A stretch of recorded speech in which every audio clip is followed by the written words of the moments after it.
샬롬, 다시 한번 이스라엘 콩말리네에 오신 것을 환영합니다. 1월 27일 은 홀로코스트 희생자 국제 추모의 날로 기억됩니다. 그래서 저희는 예루살렘에 있는 홀로코스트 박물관에 왔고 소호자 단타스의 이야기를 전해드리려고 합니다. 자신의 목숨을 걸고 수백 명의 생명을 구한 브라질의 영웅이지만 정작 자신의 국민들에게는 잊혀진 인물입니다.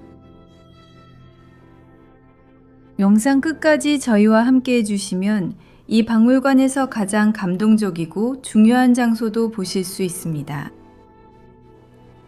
그럼 여러분 준비되셨나요? 시작해 볼게요. 홀로코스트는 인류 역사상 가장 끔찍했던 시기 중 하나였어요.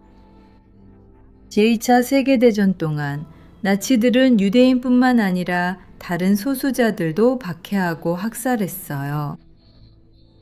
집시, 장애인, 여호와의 증인 등 다른 사람들도 마찬가지였어요. 그리고 600만 명의 유대인을 죽음에 이르게 했어요. 그들은 굶주림으로 죽었고 추위로 강제 수용소와 절멸 수용소에서 고문당하고 강제 노동과 가스실에서 죽임을 당했어요. 유대인들은 인간으로 여겨지지 않았어요. 하지만 인류 역사상 가장 끔찍한 순간들, 유대인들이 그 기차에 실려 학살당하러 가는 그 순간에도 옳은 일을 위해 싸운 사람들이 있었어요. 그리고 그들은 인간의 생명을 구하기 위해 모든 노력을 다했어요. 그리고 여기에서 예루살렘에서 그들은 마땅한 경의를 받아요. 우리는 열방의 의인 정원에 있습니다. 그리고 여러분은 각 나무 밑에 이름과 출신 국가가 적혀 있는 것을 볼 수 있어요. 이분들은 홀로코스트 동안 유대인을 구하기 위해 자신의 생명을 걸었던 비유대인들입니다. 그들은 아무런 대가도 받지 않았어요. 그리고 2만 7천 명이 넘는 의인들이 있습니다. 그래서 이곳에 나무들이 심어져 큰 숲을 이루고 있어요. 그리고 그 의인들 중에는 브라질 사람들과 포르투갈 사람들도 있어요. 지금 그들을 만나볼게요.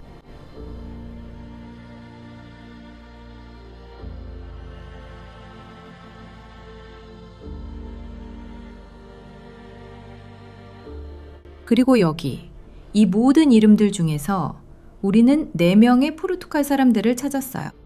조아킴 카이라, 아리스티데스 드 소우자 멘데스, 조제 브리투 멘데스, 삼파요 가이도 까를루스, 그리고 2명의 브라질 사람들, 루이스 마르틴스 드 소우자 단타스, 그리고 아라시드 카르발류 기마랑이스 호사, 그리고 루이스 마르틴스 드 소우자 단타스는 이곳에서 가장 인상적인 이야기 중 하나의 주인공이에요. 이제 그는 홀로코스트 동안 유대인들을 구하기 위해 어떻게 자신의 생명과 경력을 걸고 위험을 무릅썼는지 살펴보겠습니다. 소우자 단타스는 1876년 2월 17일 리우데자네이루에서 태어났고 어린 나이에 이미 브라질 외교관으로 입문했습니다. 그리고 1922년에 그는 브라질 대사로 프랑스에 파견되었습니다. 매우 명예로운 직책이었고 그는 파리에서 훌륭한 삶을 누렸습니다. 하지만 그는 1933년에 걱정하기 시작합니다. 히틀러가 독일에서 집권하고 인종차별법을 제정하기 시작하며 박해가 시작될 때입니다. 그리고 그는 이 유대인들과 소수자들의 고통을 보기 시작합니다. 하지만 그가 상상도 못했던 것은 몇 년 후인 1940년에 나치가 프랑스를 침공하고 파리를 점령할 것이라는 사실이었습니다. 프랑스는 분할되고 북부는 나치가 통제하게 되며 남부는 프랑스 자유지대가 되고 새로운 수도는 비시가 됩니다. 만약 당신이 성전산에서 온 성서 역사의 한 조각을 가지고 다닐 수 있다면 어떨까요? 저는 매일 이 구대 거리를 걷습니다. 예루살렘에서는 신앙이 단순히 기억되는 것이 아니라 직접 느낄 수 있습니다. 그리고 이제는 그것을 손에 쥘 수도 있습니다. 1990년대 성전산이 있었던 자리에서 나온 흙이 성전산 치질 프로젝트의 일환으로 고고학자들에 의해 회수되었습니다. 이것은 성경 속 역사와 살아있는 연결고리로 바로 제 손 안에 있습니다. 성전산 토양 측은 그 진위를 확인하고 인증하여 공식 권한을 받은 유일한 기관입니다. 딸아, 이건 내가 너에게 주는 결혼 선물이야. 이건 내가 너를 사랑하는 마음과 우리 가족이 하나님과 맺은 유대를 상징한단다. 이 선물이 늘 너에게 우리의 신앙을 기억하게 하길 바란다. 우리 가족을 이끌어준 신앙이 이제 당신이 만들어갈 가정의 일부가 되길 바래요. 모든 작품에는 서명된 증명서가 함께 제공되어 이 보물을 소유하게 될 극소수 중 한 사람임을 증명해 줍니다. 설명란의 링크를 클릭하거나 QR코드를 스캔해서 성경 역사의 살아있는 연결고리를 받아보세요. 저를 팔로우해 주시는 분들은 어디에 계시든 배송이 완전히 무료예요. 샬롬. 이제 다시 영상으로 돌아가 볼게요. 그리고 나서 소호자 단타스와 대사관 전체가 파리에서 비시로 도망쳐야 했습니다. 그리고 그 길에서 그는 자신의 인생을 바꿀 결정을 내리게 됩니다. 그는 인간의 생명과 정의를 위해 싸우기로 결심합니다. 그 길에서 소호자 단타스는 절박하게 비자를 필요로 하는 수십 명의 사람들을 만납니다. 왜냐하면 그 당시 유대인들은 다른 나라의 입국 비자가 있어야만 나치 치하의 유럽에서 도망쳐 목숨을 구할 수 있었기 때문입니다. 그리고 그 당시 세계 대부분의 나라들은 유대인 이민자들에게 국경을 닫아버렸습니다. 비자는 그 사람들에게 문자 그대로 생사가 달린 문제였습니다. 그렇다면 소호자 단타스는 왜 그 모든 사람들에게 브라질로 갈 수 있는 비자를 그냥 내주지 않았을까요? 왜냐하면 당시 대통령인 제툴리우 바르가스가 유대인들의 브라질 이민을 금지했기 때문입니다. 이미 1937년에 유대인들은 브라질 입국이 금지되었습니다. 당시의 비밀 문서들이 우리에게 그것을 보여줍니다. 알려진 모든 사람에게 여권 비자가 거부됩니다. 본인의 진술이나 다른 신뢰할 만한 정보에 의해 그 사람이 샘족 혈통임이 밝혀진 경우. 하지만 소호자 단타스는 대통령의 명령을 무시하고 계속해서 비자를 발급하기로 결정합니다. 하지만 이것은 보기보다 훨씬 더 어려운 일이었습니다. 왜냐하면 많은 사람들이 여권조차 없었기 때문입니다.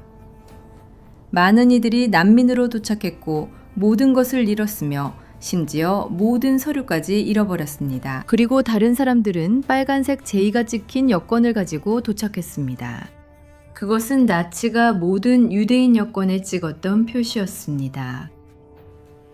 그리고 단타스는 그것을 무료로 해주었습니다.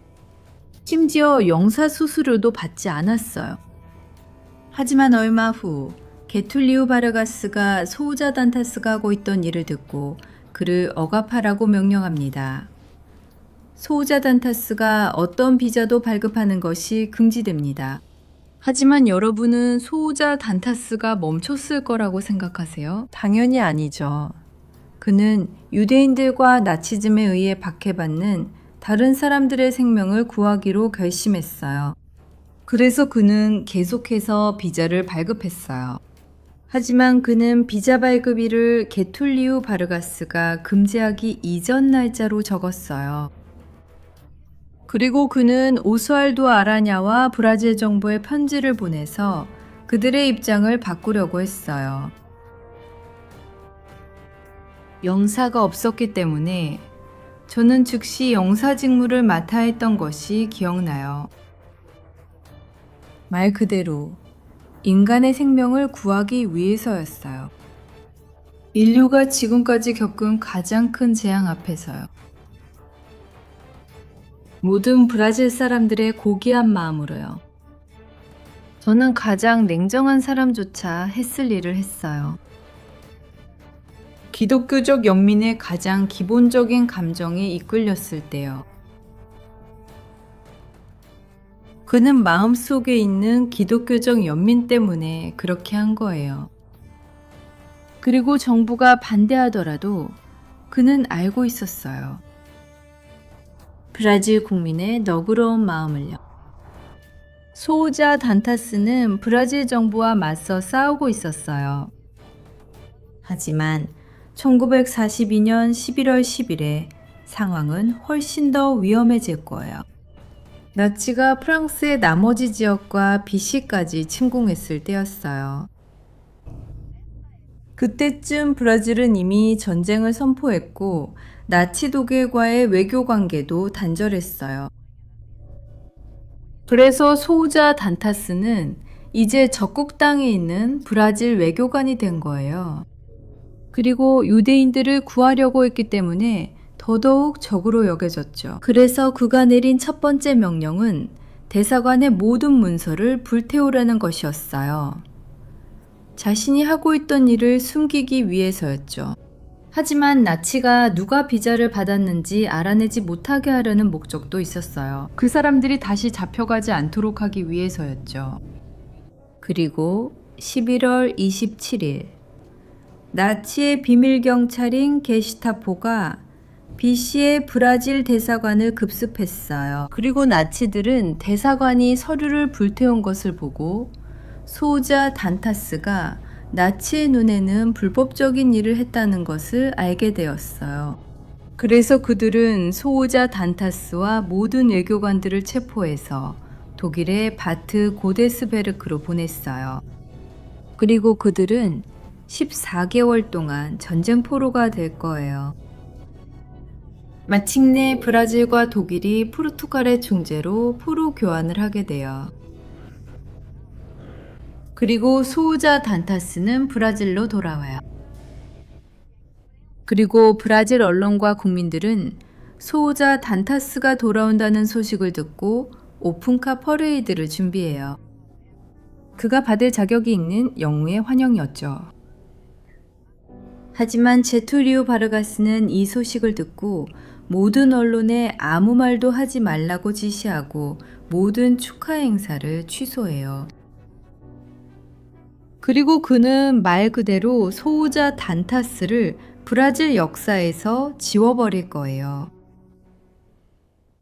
그는 1945년에 브라질 대표단을 이끌고 유엔에 참가하게 돼요. 하지만 그게 그의 마지막 공식 직책이 될 거예요. 그리고 몇 년 후 1954년 4월 14일에 소우자 단타스는 혼자서 세상을 떠나게 돼요. 가난하고 잊혀진 채 파리의 소박한 호텔방에서 그의 시신은 이후 리우데자네이루로 옮겨져 카주 묘지에 안장될 거예요. 그는 자녀가 없었어요. 그리고 그의 겸손함 때문에 그는 자신의 영웅적인 이야기를 기록으로 남기지 않았어요. 그리고 그는 완전히 잊혀지게 돼요. 어떻게 우리가 이 영웅의 이야기를 모를 수 있죠? 소우자 단타스는 800명 이상의 목숨을 구했어요. 이 중 425명은 유대인이었어요. 그리고 후손이 없었음에도 불구하고 이 800명은 그의 유산이에요. 그는 어둠의 시대에 세상에 빛을 가져왔어요. 같은 시기에 브라질 정부는 18,000명이 넘는 유대인들에게 비자를 거부했어요. 그들 중 많은 사람들이 나중에 홀로코스트에서 고통을 겪게 되었어요. 소우자 단타스는 사망한 이후로 잊혀졌어요. 그러다가 2002년에 역사가 파비오 코이프만이 이 영웅을 다시 발견하게 돼요. 그리고 나서 이스라엘도 우리 브라질 영웅의 이야기를 알게 돼요. 그리고 나서 이스라엘 대법원의 판사가 이끄는 특별위원회가 구성돼요. 소우자 단타스에게 명예칭호를 수여합니다. 열방의 의인이라는 칭호예요. 그리고 그의 기억은 2003년에 이곳 홀로코스트 박물관에 영원히 남게 되었어요. 이제 우리는 홀로코스트 박물관에서 가장 인상적인 추모관으로 들어갈 거예요. 어린이 추모관이에요.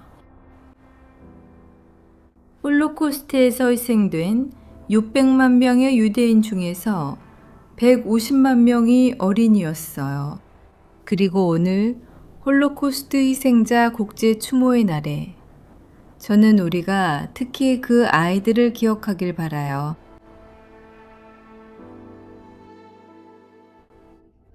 유대교에는 한 생명을 구하는 것은 마치 온 세상을 구하는 것과 같다는 말이 있어요. 수자 단타스는 800개의 세상을 구했어요. 우리가 지금 들어가고 있는 이 기념관은 여기에는 촛불과 거울들이 있어요. 그리고 우리는 단 하나의 촛불로 얼마나 많은 빛을 만들어낼 수 있는지 볼 수 있어요. 그리고 이렇게 해서 만약 이 아이들 한 명 한 명이 모두 살아남았다면 세상에 얼마나 많은 빛이 더해졌을지 상상할 수 있어요. 그리고 여기 뒤쪽에서는 그 아이들의 이름을 들을 수 있어요. 그리고 그 아이들이 살해당했을 때의 나이도 들을 수 있어요. Galevin, 1 year old. Fima Zlotnikov, 6 years old. 그리고 이제 여러분께 이 영상에 좋아요를 눌러주시고 공유해 주시길 부탁드려요. 수호자 단타스의 기억을 계속해서 살아있게 하기 위해 다른 열방의 의인들과 600만 명의 홀로코스트 희생자들의 기억도 미래 세대에게 전하기 위해서입니다. 정말 감사합니다. 또 뵙겠습니다.